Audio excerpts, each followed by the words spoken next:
Hi, Plumes. Welcome to SoundPower. Thank you so much for joining us. Of course, thank you for having me. It's been amazing to see all the incredible, wonderful musical magic you've been creating, and it's clearly been taking the world by storm. It definitely brings a smile to my day and clearly the rest of the world as well. So tell us, what we'd love to know is, how did it all start for you? How did it begin as a child, and when did this connection to animals begin? Well, I feel like I always loved animals, sorry. But I never had pets growing up or anything like that. So maybe I'm playing catch up now, I don't know. But basically, I was kind of lost in my artist life, not really connecting with people. People who was just passing by. I was busking in the subway at the time. And yeah, I just felt like I needed some time for myself. So I went to see my grandma in the countryside. And when I was there, I read an article that said that cows like music and that music is soothing for them, which really struck a nerve on me. And I was like, I got to try this out. And yeah, it turns out they were super receptive and they came running to listen to the music and they stayed for almost an hour, like rubbing their heads against me. And yeah, that was very special. Wow, interesting. So the people were paying attention on the subways, but the animals were. Says a lot about the current climate of humanity, doesn't it? And that animals are truly probably a little bit more connected to Earth and the magic of music.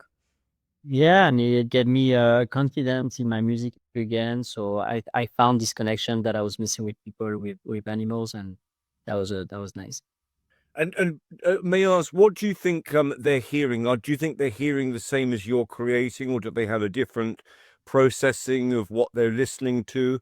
And what do you think makes them attracted to our Western sounds? Because just to jump in, I was thinking about this on the way back, actually, that to a degree, our music, whatever genre it is actually probably influenced by animals originally, if you go back in so long, and how now you have the reversal. And I think it's gorgeous and beautiful that you have this communication. So what do you think is going on? Well, for me, we're pretty much the same, them and us. So I would say kind of the same thing. It's soothing for us, and it's soothing for them. Maybe it's something new also. A lot of these animals can get bored for many reasons, and to get something new that they've never seen or heard before, they just want to come investigate and see what it's all about. So maybe there's a bit of that as well. Yeah.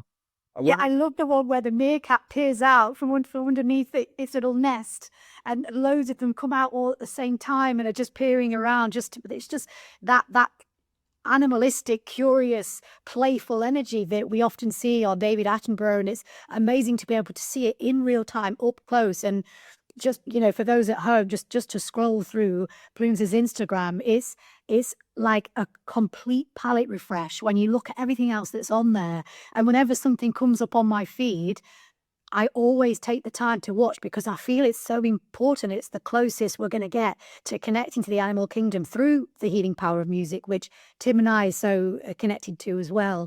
And it's amazing to see all the different species of animals that you've worked with. Do you have a favorite, or has there been a specific experience that's really stood out to you? Yeah, that's something about your first love. So for me, it's always going to be cows because it really changed everything for me, especially my perception of animals. I know I went vegetarian the same day, and after my first meeting with cows, and later on I went vegan. So like my whole life kind of changed. So I'll tell you little. I'm so sorry. No, carry on, please. Finish. no, but so I guess yeah, it's always going to be cows. But now I want to say I love them all because every time I meet a new species or new like individual within a species, it's always I always really love. I'll tell you a quick anecdote on cows. Apparently, Rowling, the J.K. Rowling, the author of Harry Potter, she was on a train. It came to a standstill, and she just stared at a cow in a field. And the whole idea for Harry Potter came to her, almost like some telepathic message from the cow in the field. So big Download. cows. Download. But you know what, Boo? Nice. I think it's your pink guitar, man. I love your pink guitar. I think it's fantastic. Yeah, it's a color that they are not used to seeing in the wild, and so it might have an effect as well. Yeah. I love it. I love it. What do you Thanks a lot. play to them? What sort of music is it? Are you writing songs to play to them, or just improvising? No, I am like playing my songs, but also covers of the other artists that I love. Yeah. I always choose love songs because, as I say, I feel like the intent is very important, and I feel like animals are very intuitive, and they can feel what I'm trying to tell them. Absolutely. I think they have so many more senses than us to a degree, don't they? I mean, they're telepathic, and I think they're on a different dimensional realm, quite frankly, a lot of the time. And they can be our inspiration to aspire to those higher levels of consciousness, perhaps. Yeah, I do think they're better than us in many ways. I love that. I can believe you. Seeing that one with the lions, being a Leo, I just loved that one. Just seeing them properly relax in each other's company and yawning and stretching. And it's so refreshing to see that on social media, because especially for the younger generation who might not be as interested in some of the nature programs that we might watch in our generation. So you're actually creating that bridge through music to the animal kingdom. I think it's, yeah, as I say, it's so refreshing. I love what you said earlier about the animals are soothing you, and that's something that I wanted to ask and get you to speak more about, because obviously the concept of this is that you're there to help heal the animals and calm them. But I'd love to know, is half the time the animal calming you in response just being in their presence? Yeah, definitely. It's like I've been saying, it's like my own little therapy. So yeah, it was very good to be around them, and I don't know, there's something about them that makes it very peaceful, and you forget about all the other problems that you might have. So yeah, I've been loving it. Do you go traveling to different places and destinations to encounter animals and make friends with them? And are you friends at the end? I mean, do you share that? You've had that bond. I mean, how do you feel about it? Yeah, I have many animal friends. Yeah, we've been traveling with my mom because she's my camera woman. So we've been traveling all over France, mostly France. It's been a bit of Belgium. We might visit the UK soon. And Oh, please do. Come and see us. We've got good animals here. I tell you what I'd love, but I don't know if we could ever do it. But in London, we have wild foxes. They pour it harder because they're a bit more busy, aren't they? I know he's done foxes. He's done foxes, and it was the most graceful fox, so elegant as he stepped towards you. And I must admit, in that moment, I thought to myself, would I be scared? And I wanted to ask you that, but I know you'll say no, because you're in trust, you're opening the heart, and you're trusting that you're connecting with the animal on a heart level. Yeah, with this specific fox, so he's a rescue because he used to be an illegal pet. So I knew that he was kind of easier to get along with than other like wild foxes. So that helped also. But yeah, I always try to find out a bit more about all the animals I'm gonna meet, like what they like, what they dislike, and what to do or not do. Some of them like eye contact, some of them like to be pets. So yeah, things like that.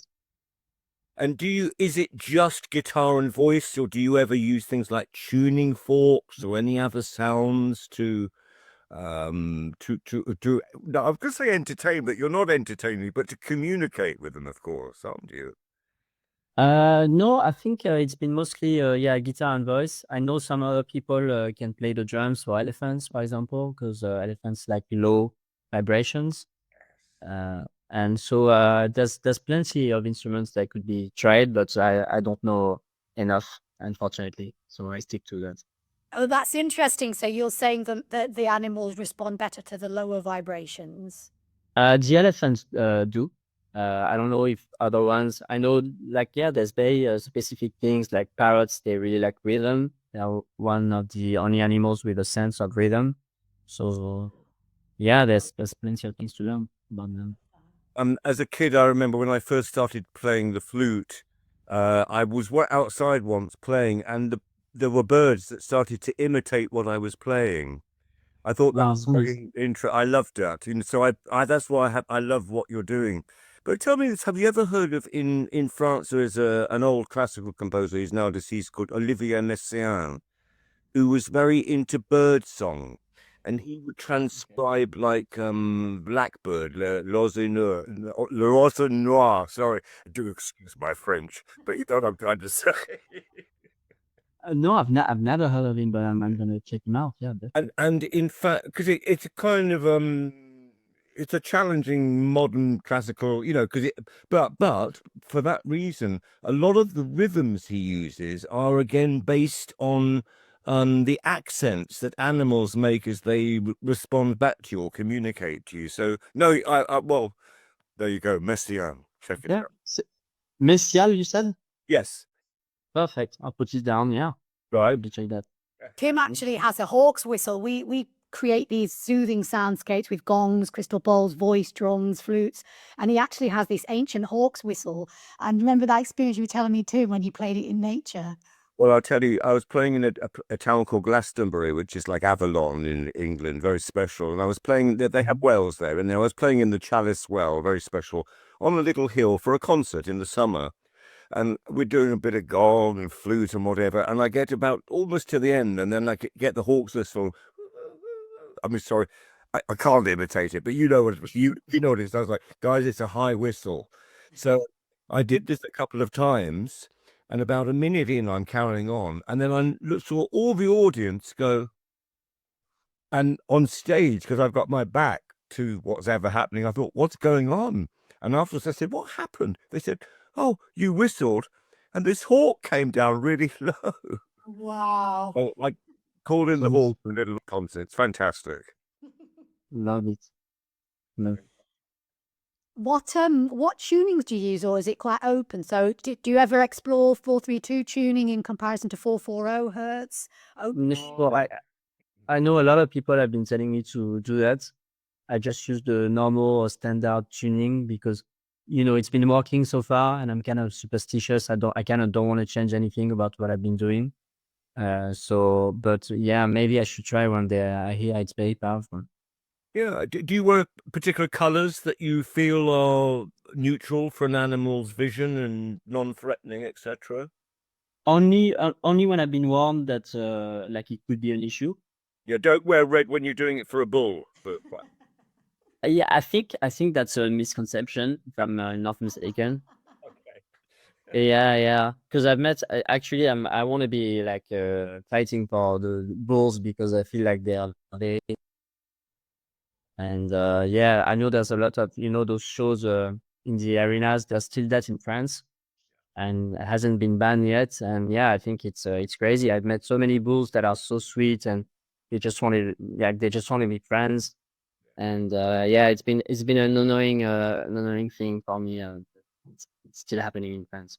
Yeah, I must admit, it must be very difficult to be such a strong and dedicated advocate for animal welfare through the work that you do, but yet to be met with what is so clearly happening all across the world with this huge disrespect and sort of this disregard for some animals. And I think I did see you do a video with seals, and that's something that I just do not understand, how they still have like sea park centers for entertainment with animals trapped in tiny.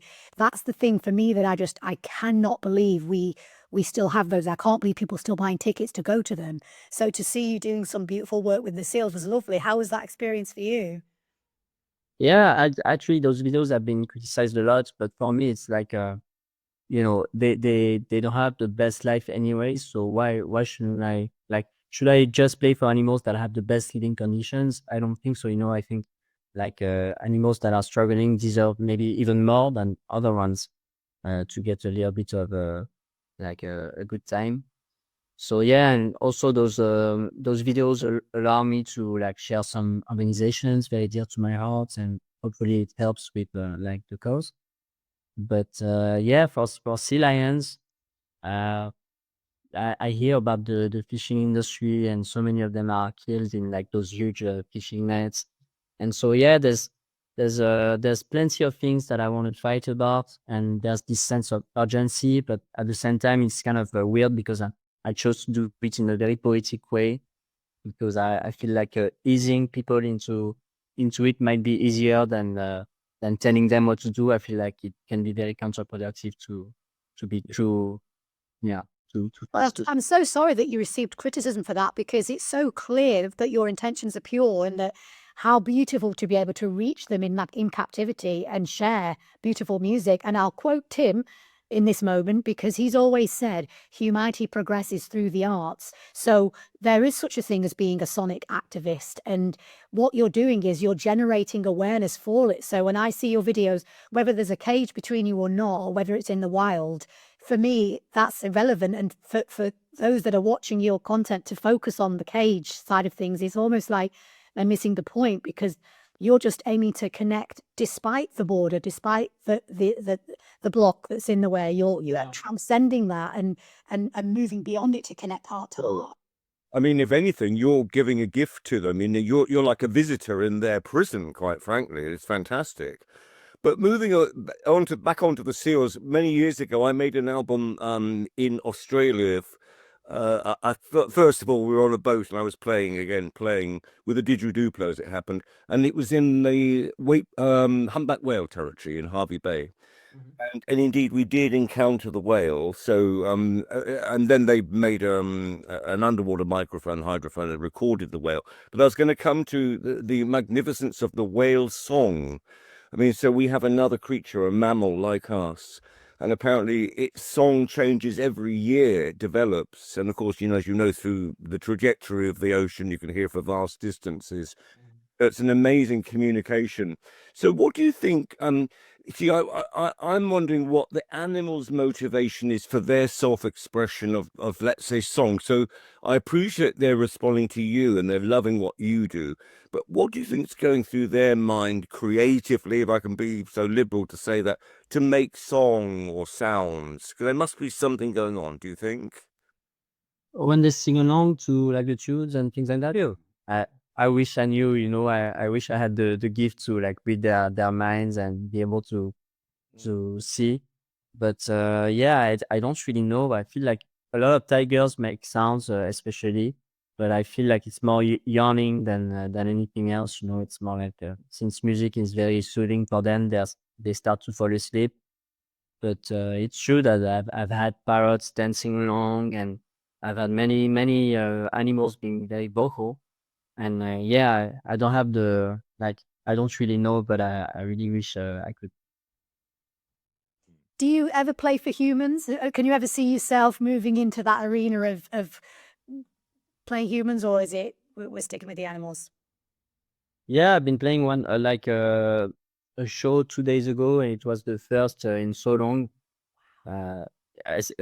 In fact, it was the first since I've had any sort of exposure on social media. So it was very weird, because my last show for human beings, I felt like they didn't really care, and now everybody was super sweet, and that was kind of nerve-wracking. Sorry. So yeah, it's been fun. I feel like I still like to sing for animals better. This yeah, I feel like it's such a rare opportunity, and I feel so grateful every time that people ask me if I wanna where do I see myself in 5 years. I really wish that I'm still doing the exact same thing, because I've been so happy with it.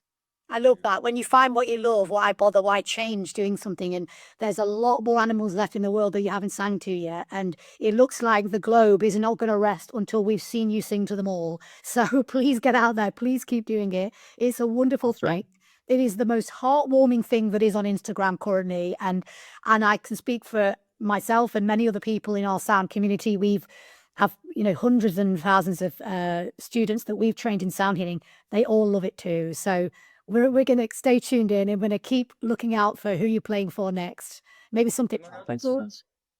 I'm sorry, can I jump in and just ask one final question? I'm going to jump in front of you. I usually ask this, Trope. Do you mind if I do this? Go for it, yeah. What's your favorite sound in nature that you listen to? Beyond the animals, but just in nature that you can hear and feel? Maybe waves. I feel like the sound of waves is very like peaceful and quiet. And I've been putting, when I used to work on like studying, I would put just this as a white noise, and I feel like it's really good. I've been liking birds like singing like bird singing, and I've been putting it in my songs recently because I feel like it really adds. So yeah, but I'm going back to animals now. Sorry. No, I love it. Just to finish, we were doing a recording with cherubs singing, and I happened to have the window open, and there were birds singing, and they came onto the recording, the tape, and the engineer said to me, he said, "Oh, we're done about the birds." I said, "I love the birds. We've got Right? birds." Yeah. Remember that, cherub? I do, and I love that you love wave sounds, because that actually does help to rest the parasympathetic nerve system by guiding us into those lower, slower brainwave states. So there's something really powerful happening when we connect to nature sounds. And the same with bird song too. It alerts our kind of fight or flight state that we are safe. That if there's bird song, then we're safe. And it's obviously an ancient tribal thing. So it's beautiful that you're connecting to that too. I'm Yeah, so aware that there's something. Yeah, there's something very creepy about when like the birds stop singing. You know, you don't really realize, but like in shows or movies, where all of a sudden it stops. It's very real. So yeah, I get. Yes. Good point to finish on, because that's a deep philosophical thought, isn't it? A world without the beautiful sounds of our animal brethren. Interesting. Thank you so much for your time. We're aware that you've got to jump on to your third interview of the day that we're aware of. So before we go, I'd just like to ask one final question. What is your greatest hope for the future for humanity? You know, I hope that we can like stop exploiting animals like as soon as we can. I know it's really bad for the environment as well, so it means also saving the planet in a way. But for me, my main concern is really about them. I feel like I realized how sensitive and how pure they are, and they're really something that clicked in me after my first meeting with cows. And I really hope that if people can watch my videos, and through those videos they can like click in the same way, then it's Beautiful vision. We'll hold that vision too. Thank you so much for your time, Plumes. We'll continue to enjoy So much. Really nice to meet you. Great luck with it. you too. Thank you for having me. Thank you. Bye. Bye bye. Bye guys.